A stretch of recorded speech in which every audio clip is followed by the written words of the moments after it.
ঈদ মোবারক। আজকে বাংলাদেশের প্রতিটি গ্রামে, প্রতিটি বাজারে, প্রতিটি গঞ্জে, প্রতিটি শহরে ঈদের জামাত অনুষ্ঠিত হচ্ছে। আমরা জাতির পক্ষ থেকে জামাতে যারা যেখানে শরীক হয়েছেন তাদেরকে ঈদ মোবারক জানাচ্ছি। একটু জোরে বলেন, তারা যেন সবাই শুনতে পায়।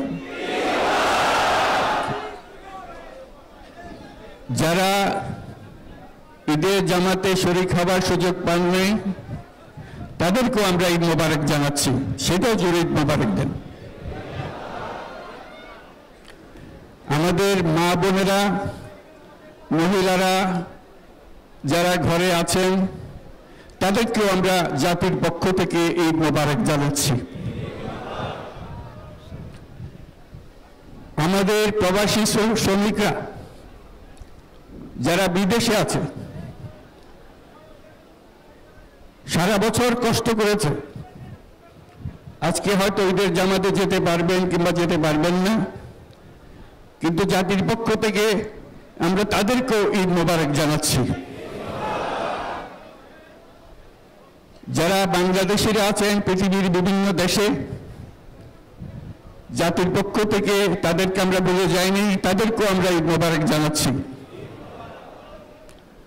যারা হাসপাতালে আছে, রোগী, বিভিন্ন কারণে ঈদের জামাতে যেতে পারেন নাই, তাদেরকেও ঈদ মোবারক জানালাম। ঈদ দূরত্ব ঘুচানোর দিন, নৈকট্যের দিন, ভালোবাসার দিন। আজকে সেই দিনটা আমরা যেন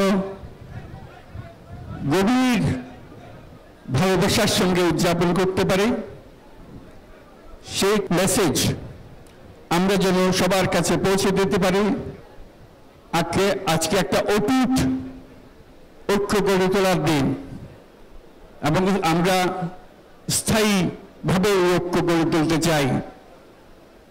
ঈদের জামাতের এটাই আমাদের কামনা। আজকে মোনাজাত হবে, মোনাজাতে আমরা অবশ্যই যেন স্মরণ করি, আল্লাহর কাছে প্রার্থনা করি আমাদের এই নতুন বাংলাদেশ গড়ার যারা সুযোগ দিয়েছে, যে বীর সন্তানরা আত্মাহুতি দিয়েছে, আল্লাহ যেন তাদের রূহের মাগফিরাত দেন, তাদের শান্তি দেন। আমরা তাদের মোনাজাতে সেটা যেন আমরা অংশ রাখি। আর মোনাজাতে যারা আহত হয়েছেন, যারা স্বাভাবিক জীবন থেকে বিচ্যুত হয়ে গেছে,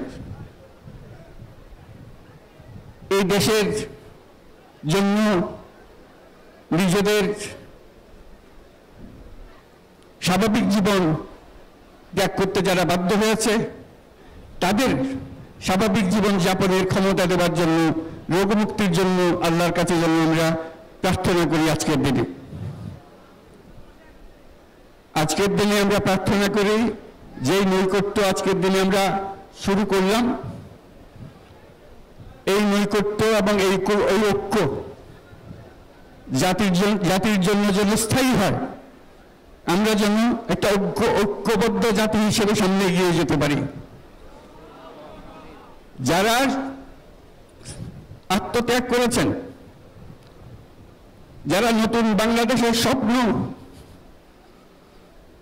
বাস্তবায়ন করার জন্য নিজের আত্মাহুতি দিয়েছেন, বেঁচে থাকলেও স্বাভাবিক জীবন যাপন করতে পারছেন না, তাদের স্মরণে আমরা যেন মোনাজাত করি আল্লাহর কাছে।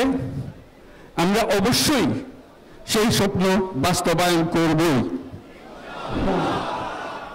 শত বাধা সত্ত্বেও, যত বাধাই আসুক, আমরা ঐক্যবদ্ধ জাতি হিসেবে এই নতুন বাংলাদেশ গঠন করব ইনশাআল্লাহ। এই মোনাজাতটা আপনারা সবাই মিলে একসঙ্গে করবেন। ধন্যবাদ সবাইকে। ঈদ মোবারক সবাইকে।